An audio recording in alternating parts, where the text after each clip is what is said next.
Xalq banki Baxmal xizmatlari markazi tomonidan Baxmal tumani Gulbuloq MFI hududidagi 85 va 98-konturlarda bir kontur bir mahsulot tamoyili asosida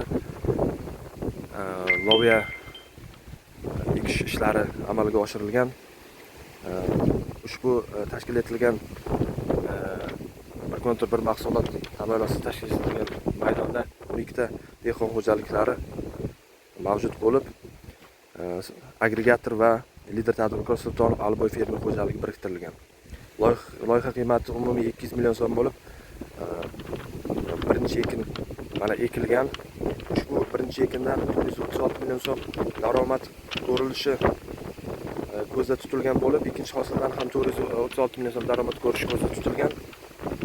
Ushbu 12 ta dehqon xo'jaliklari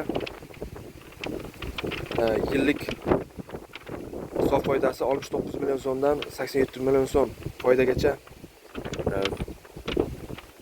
ko'rilishi ko'zda tutilgan.